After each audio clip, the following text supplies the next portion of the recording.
Lo teníamos el tema para ayer, 3 de junio, y le pedimos disculpas a la entrevistada, pero nos extendimos en el tratamiento de otros temas, como fue en la entrevista al doctor Conrado Rudy Pérez, que nos informó sobre decisiones, o mejor dicho, confirmación de condenas de un caso en una causa de femicidio de Alba Ricotti y confirmación de condena en la causa por delitos de violencia sexual de el ex concejal de Córdoba, de Goya, Guillermo Córdoba, y después nos informó sobre una nueva causa que el juicio oral está iniciando en la jornada de mañana en el Tribunal de Juicio de Goya, ¿no?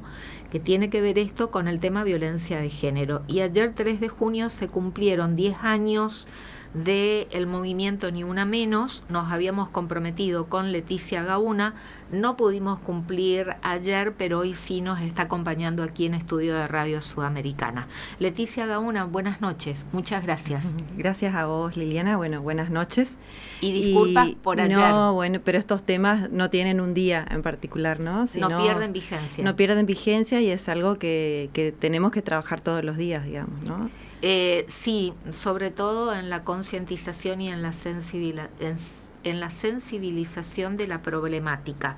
Leticia Gauna es titular de Fundec. Fundec es la Fundación de Derechos Humanos, Equidad y Género y es especialista en educación en géneros y sexualidades. Y le invitamos justamente para hablar sobre estos 10 años de Ni Una Menos que ayer se cumplieron, y hoy veíamos las imágenes de la gran convocatoria que tuvo la marcha de jubilados de los miércoles, pero que también en la jornada de hoy se sumaron el movimiento Ni Una Menos, el sector de discapacidad, trabajadores del Hospital Garrahan y distintos sectores que siempre van a apoyar la marcha de jubilados, pero hoy a sumar las voces de decir no a estos terribles ajustes que estamos sufriendo, ¿no?, en distintos sectores. ¿Qué síntesis podés hacer, Leticia, de estos 10 años de Ni Una Menos? Bueno, en principio, esto de la marcha, ¿no?, de unir las luchas, que es muy importante, ¿no?, el Ni Una Menos, la discapacidad, lo que está pasando con las políticas públicas en general para justamente los colectivos más vulnerados, más vulnerables, más vulnerados, diría, no vulnerables, sino son vulnerados justamente porque el Estado no acompaña, no genera políticas públicas, y si desde el Estado además viene un discurso, una narrativa que lo que busca es estigmatizar, reforzar la discriminación, naturalizar la violencia, ¿no? ¿Dónde quedamos, ¿no?, con todos estos avances que hemos logrado en estos años de lucha? Si bien el movimiento Ni Una Menos ayer recordó los 10 años, ¿no?, de esta gran movilización a nivel país, que además tuvo un impacto a nivel mundial, ¿no? Este movimiento tuvo un impacto a nivel mundial que después se replicó en otros países, y que también el Ni Una Menos toma, si se quiere, la gran movida que hicieron muchas madres ya en Ingeniero Juárez, en México, cuando hacían las cruces, ¿no?, rosadas, si buscamos en redes, que decía Ni Una Más, que tenían que ver con los feminicidios en México, en Ciudad Juárez, de cientos de mujeres desaparecidas, ¿no? Y que en distintos países fue tomando distintas formas estas luchas, ¿no? Y en Argentina culminó con ese 3 de junio del 2015 porque hubo un hartazgo de toda una sociedad que, si recordamos, era una seguidilla de femicidios que en todas las provincias teníamos casos resonantes y que nos indignaron, como nosotros en Corrientes veníamos ya 2 años antes convocando marchas y que fueron muy masivas, como el caso de Eli Berón, ¿no? El femicidio de Eli Berón, que fue en el 2013. Y ya en el 2015, también en marzo, la condena de Sosa García.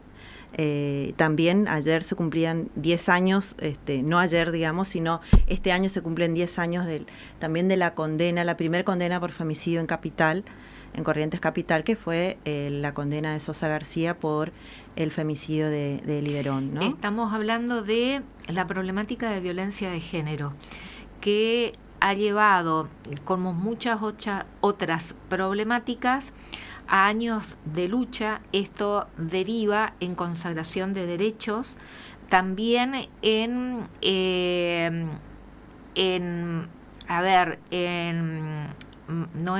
no me está saliendo el concepto, ¿no? Pero en cuanto a la elaboración de leyes como reformas de la legislación penal para introducir lo que es la figura del femicidio, por ejemplo, dentro del Código Penal, y también la cantidad de convenciones que se hicieron sobre esta problemática, la cantidad de congresos debatiendo sobre esta problemática, y se fueron generando, esto fue derivando necesariamente en políticas públicas, creando determinados programas justamente para contener y asistir a las víctimas de violencia de género.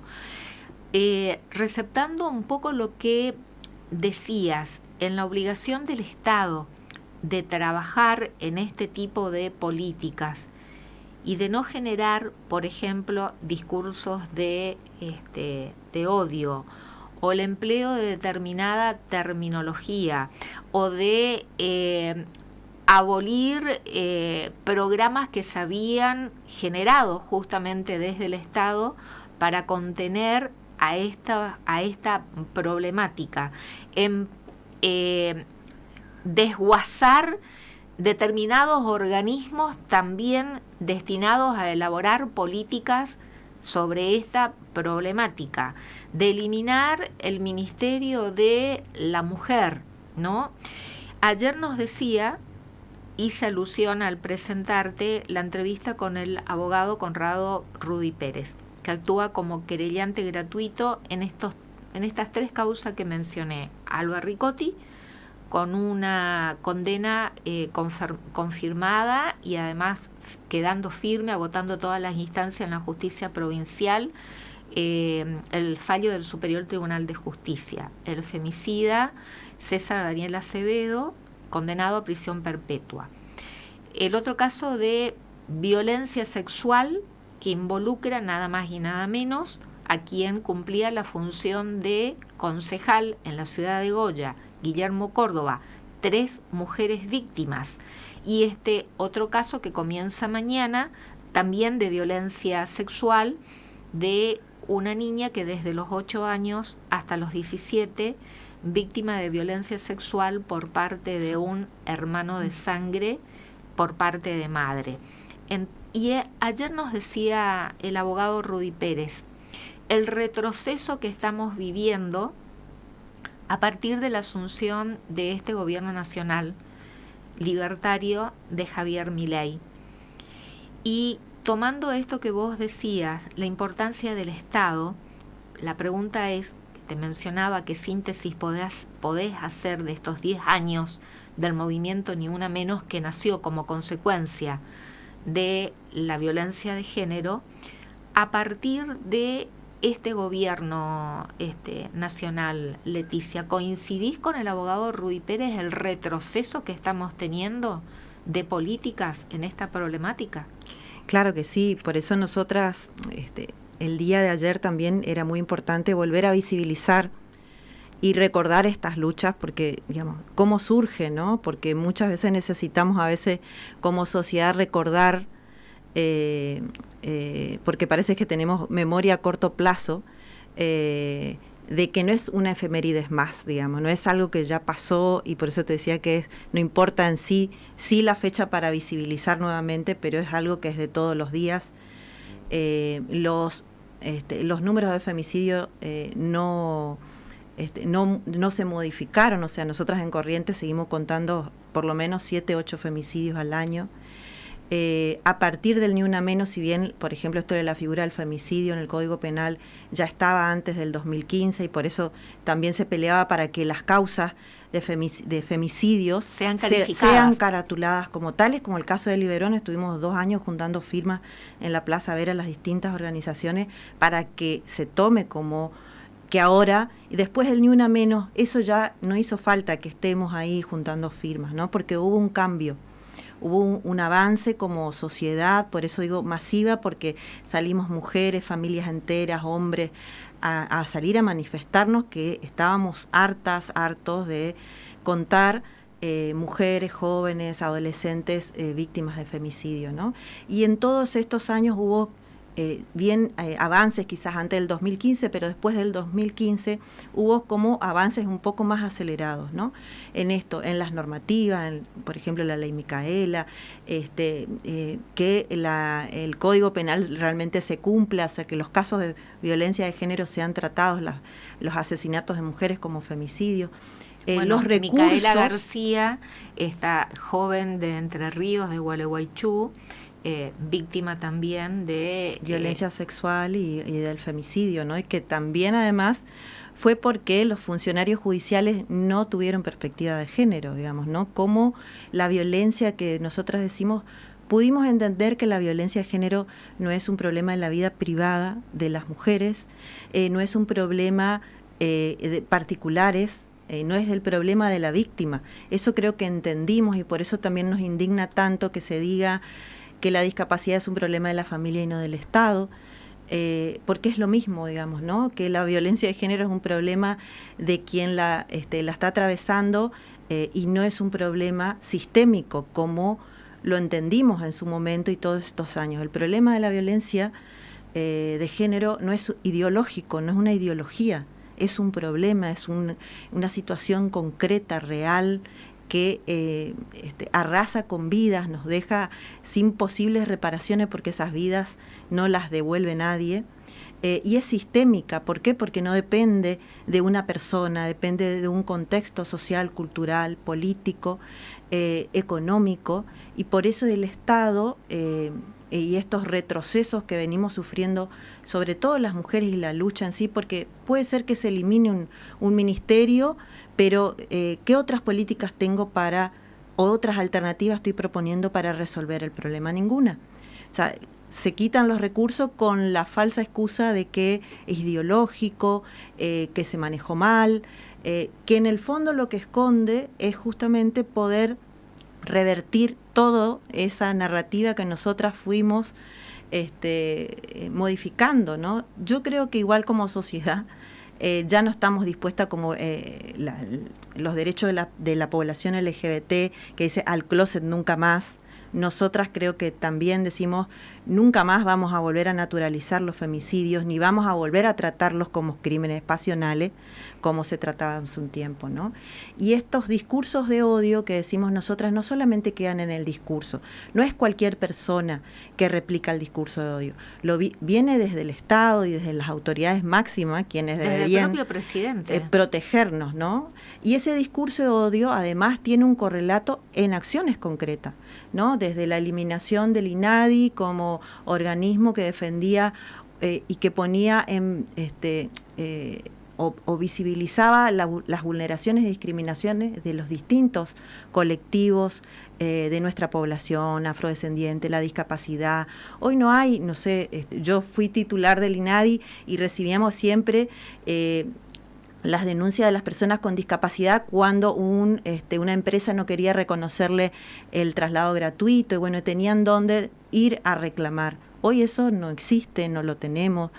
Las políticas, la línea 144 está prácticamente desmantelada, hay muy pocas compañeras trabajando también en condiciones muy precarias, ¿no? Esa línea que tiene que atender y asesorar a las víctimas de violencia de género.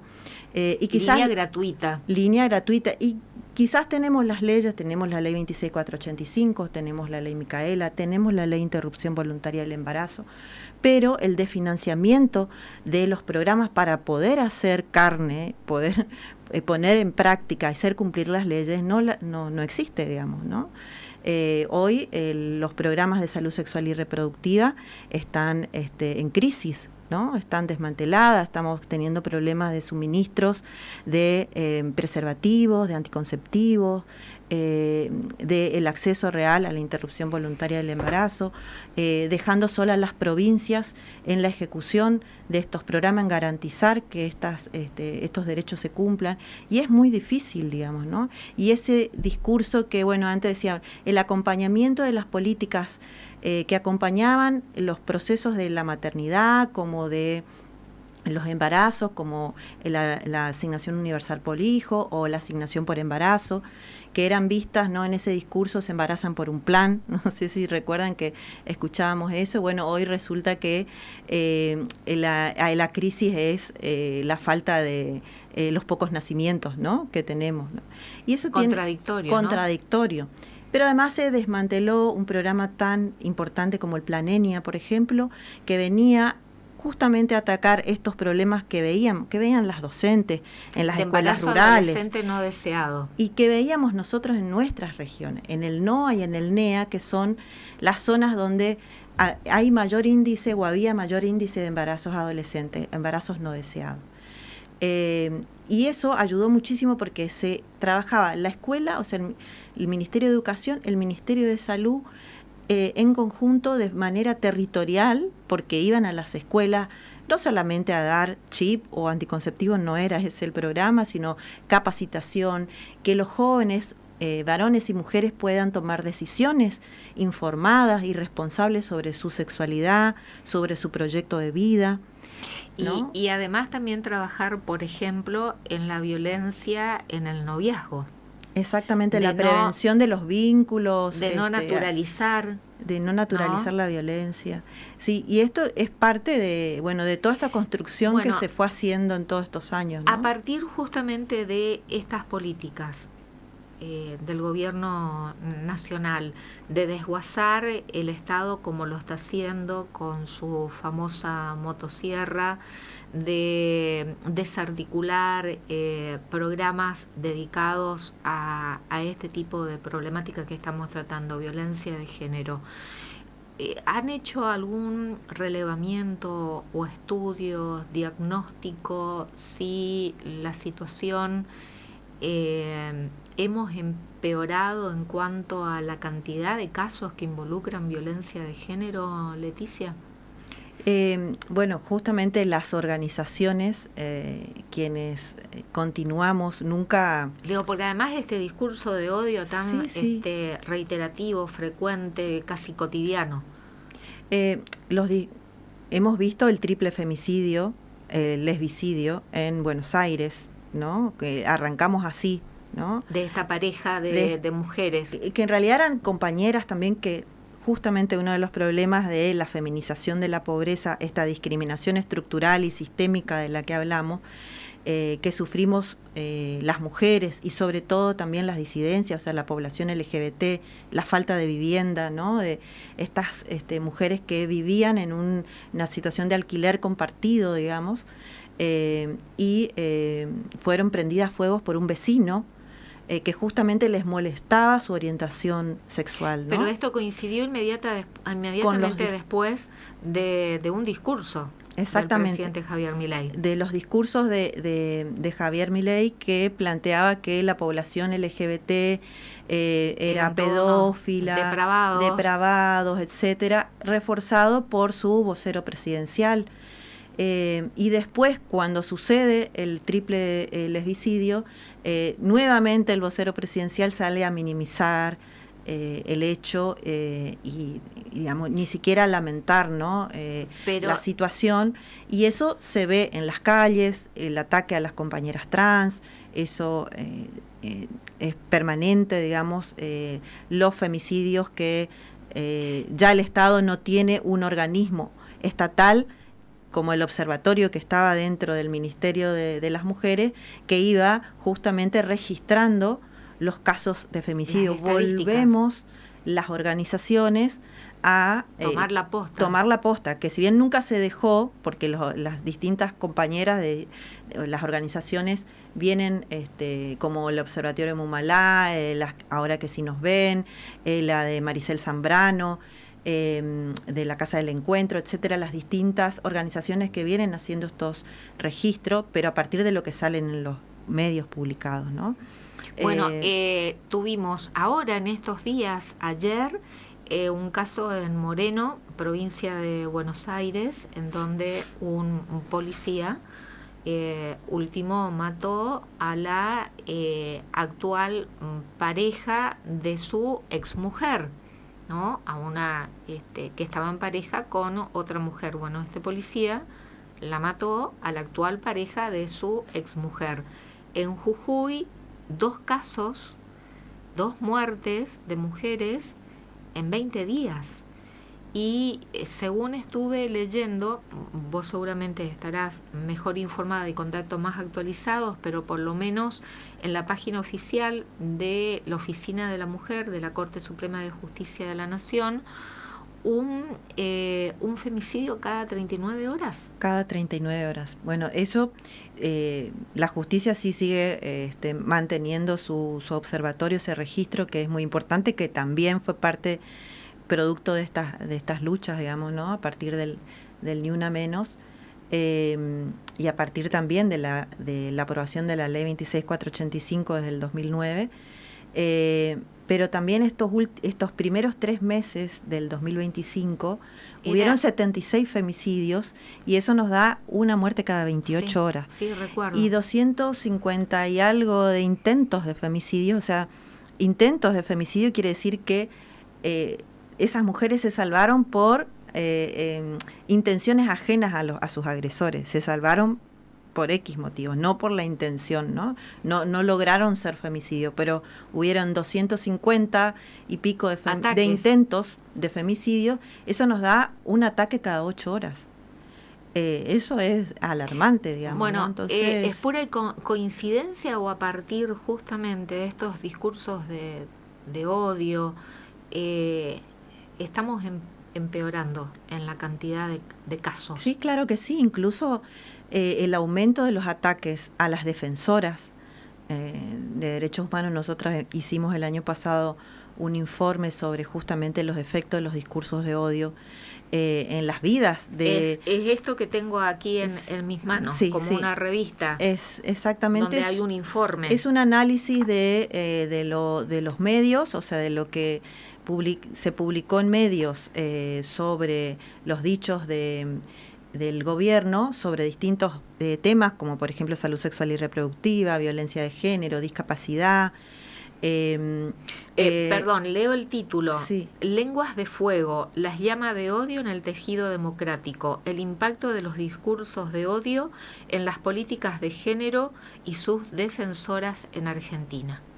Exactamente, cómo eso afecta a la democracia, ¿no? El pleno ejercicio de nuestra democracia, no solamente de las víctimas que sufren violencia de género en sus casas, en las calles, sino también de aquellas personas que trabajamos para la defensa de los derechos humanos de las mujeres y de la población LGBT, ¿no? Porque ese discurso no quedó solamente en un discurso general sobre un tema, sino específicamente le puso nombres, le puso sectores, puso organizaciones, ¿no? Instituciones, a las que fue sistemáticamente hostigando, atacando.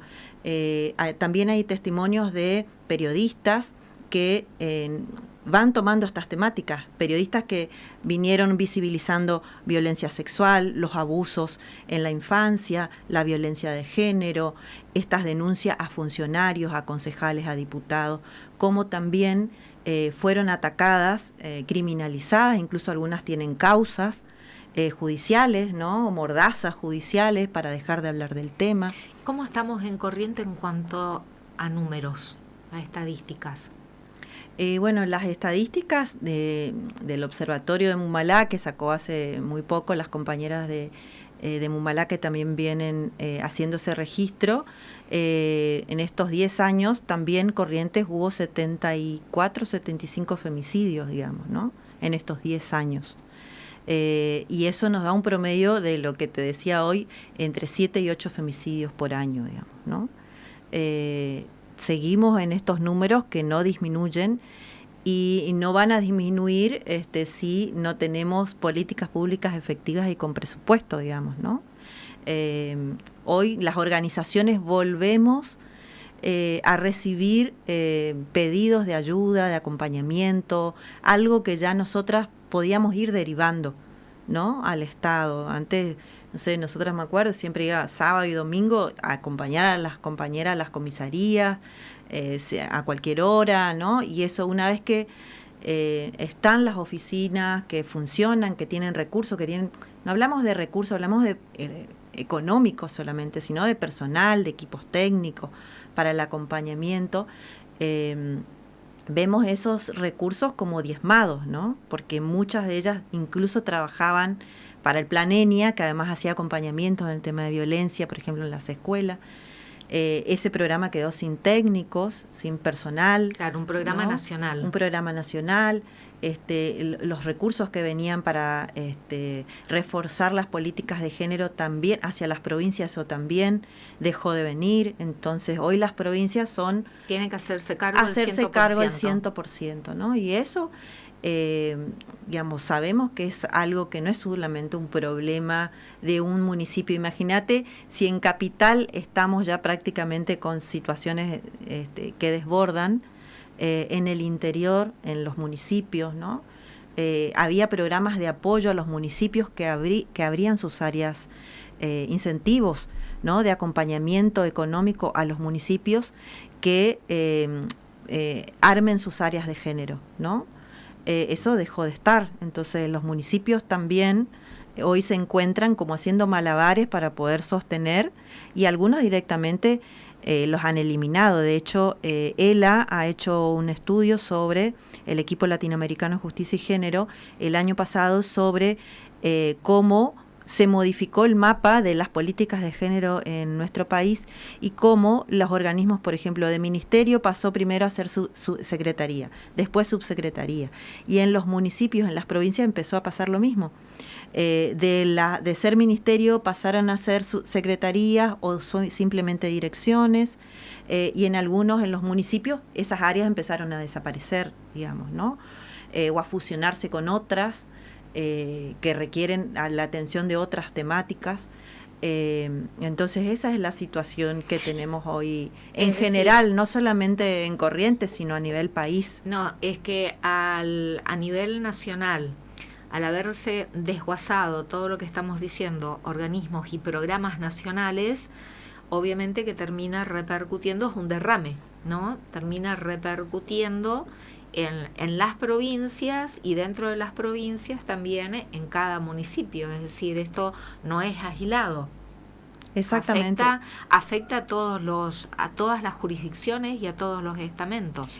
Y lo otro que hay que sí me parece que nosotras venimos destacando, que también hay una intencionalidad a la desinformación, ¿no? A confundir a la población, no solamente con esto de que la violencia de género es una cuestión ideológica o que no es tan así, sino también de que ya no existen, ¿no? Que ya no existe la ley de identidad de género, que no existe la ley, la 26485, que ya no está en vigencia la ley de IVE, etcétera. Hay una intencionalidad además de desinformar. Entonces nos encontramos además con que las personas piensan que ya no existen las leyes, entonces las normas siguen vigentes, lo que y vamos a seguir insistiendo en que en el cumplimiento es eso. Hay que exigir que la ley 26485, hoy yo voy a una comisaría, a una fiscalía, a un juzgado de paz, me tienen que tomar la denuncia y me tienen que tratar tal como dice la ley, como dice el protocolo de actuación policial. Si voy a un hospital y requiero de una asesoría para una IVE, una consultoría para una IVE, me tienen que atender. Si allí no hay los insumos, me tienen que derivar inmediatamente al lugar donde sí exista. No me pueden decir, no, acá no hay. Si voy a un registro civil y me dicen quiero hacer el cambio registral, me tienen que hacer el cambio registral y no decirme, no, mira que esta ley está por desaparecer. Estamos hablando de identidad de género. De identidad de género, ¿no? Que de hecho eso está sucediendo en el territorio, digamos. Esto, ¿no? obliga a que nos tengamos que replantear nuevamente, en el caso nuestro, estrategias de comunicación o de volver a insistir en información que pensábamos que eso ya estaba por sabido, y ustedes a redoblar la apuesta en la estrategia de trabajo nuevamente en la educación y sensibilización sobre esta problemática, Leticia. Exactamente, ¿no? Y esto, por ejemplo, la educación sexual integral, la ESI sigue vigente la ley, de hecho hay escuelas, hay las universidades, están, hay repositorios, por ejemplo, de toda la bibliografía de ESI que la bajaron de las páginas oficiales. Las universidades empezaron a abrir sus propios repositorios para albergar ese material y que esté disponible.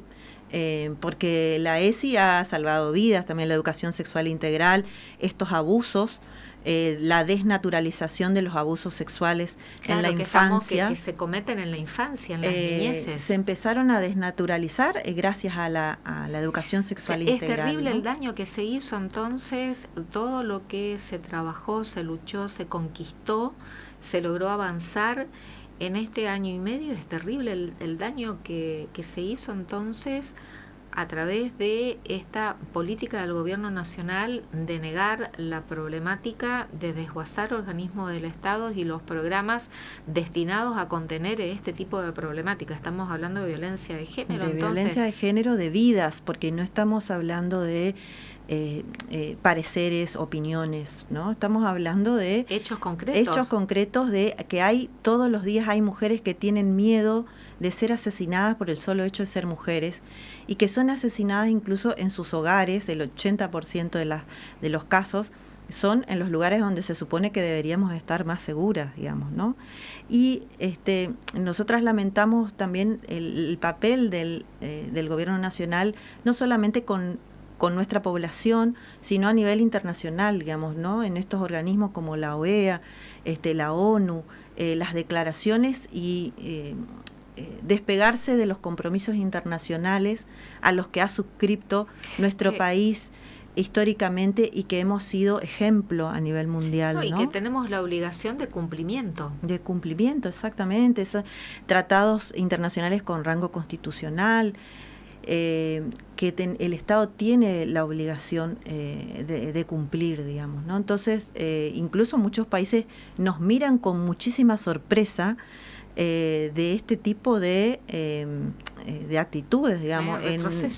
Este retroceso en la última conferencia mundial de la condición jurídica de la mujer y jurídica y social de la mujer en Naciones Unidas. Argentina, al igual alineada con Estados Unidos, no quiso adherir a nada que tenga que ver con género, digamos, ¿no? Ni con violencia sexual, ni la lucha contra la trata de personas, a nada de eso en los documentos quiso suscribir.